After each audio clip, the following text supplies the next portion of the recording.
So no matter how strongly connected you are to your partner, it is very important to maintain the spark in our relationship. However, with our constant daily life struggles and routines, after a point, our relationships start working on an auto mode and we forget prioritizing our loved ones. You know that relationships are hard and they require a constant effort. So in today's video, we are going to discuss about the 10 things that you can do in order to maintain and improve your relationships with your loved ones. So the first thing is become a good listener and ask more questions. So most of us communicate because we want to talk and not because we want to listen.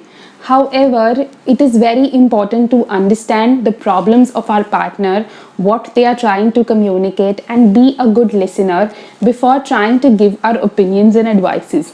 Because let's just face it, most of us want somebody who can listen and understand their emotions rather than giving them an advice, right?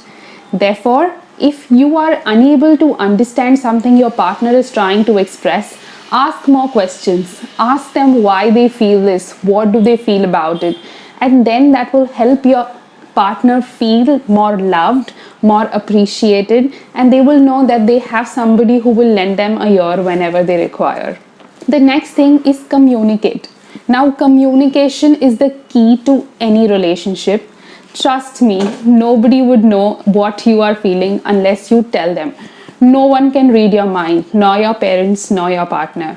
Therefore, if there is something that's bothering you, something that you want to get out of your head, instead of trying to think about it in the head and trying to behave a certain way, assuming that your partner would understand what you are feeling, it is always better to write off, tell them your emotions, because that would make your life so much more easier.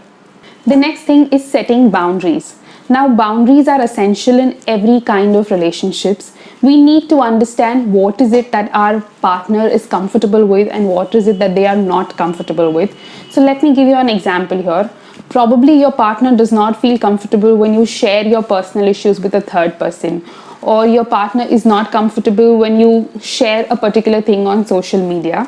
Therefore, it's very important to know that what are the boundaries that you set for each other, what is it that each one is comfortable in, so that you can have some respect for one another's opinions and views, and that will help you build a healthy relationship in the long run. The next thing is understanding your own and your partner's love languages. Now, we all have a basic love language. So maybe you might get a very expensive gift for your partner, but the partner will still not appreciate it, only because he or she maybe appreciates more of your time rather than a gift. So it's very important to know that what love language your partner speaks and try and express your love that particular way. I have an entire video about the 5 primary love languages. You can definitely go and check that out. The next thing is pick your battles. So when you are coexisting with somebody all the time, there is always going to be certain things that kind of annoy you and irritate you about your partner. And so when these annoyances kind of build up, you find yourself getting irritated at everything they do.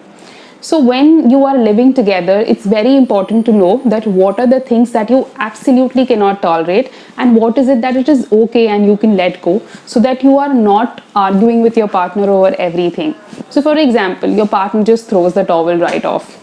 I understand that's annoying, but is that something that you can just let go and maybe tell them a few times? Or if there is something that you absolutely cannot tolerate and you want them to improve on, please communicate it with them. The next is using I phrases during an argument. So whenever you have an argument with your partner, you might end up saying, oh, you did this and that is why, all this is happening, or oh, you should not have done this.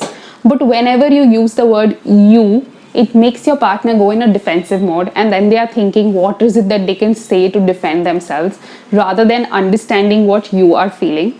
So whenever you get into an argument, instead of saying you did something, say that just because this was something that happened, I feel neglected, I feel not loved. Just because you missed giving me a call, I felt a particular way, so that it will make them get out of that defensive mode and make them feel more open to understanding your issue.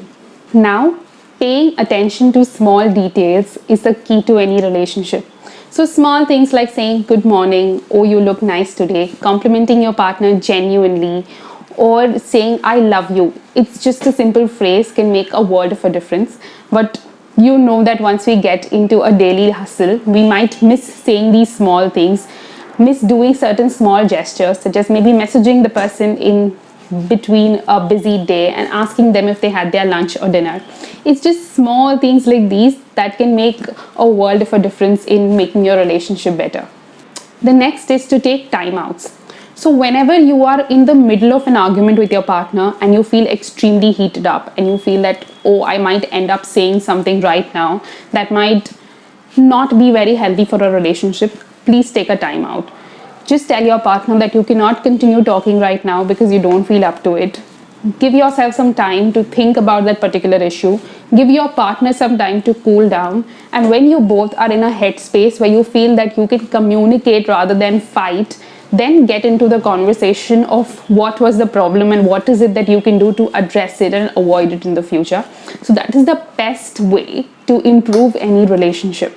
Again, complimenting each other is one of the keys. I mean, who doesn't love compliments? It's always nice to compliment your partner over small things. They look nice today, they've cooked well today. So many times, when somebody is doing something for us daily, we kind of stop appreciating it. It becomes like, oh, it's their job to do it. But no, you have to appreciate it, because again, that's going to motivate them to do better for you.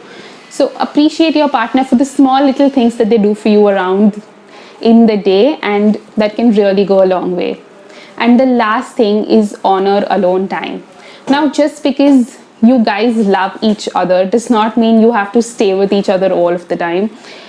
Appreciate if the opposite person needs some time alone, needs some time to clear their minds, needs some time to do things that they like doing more.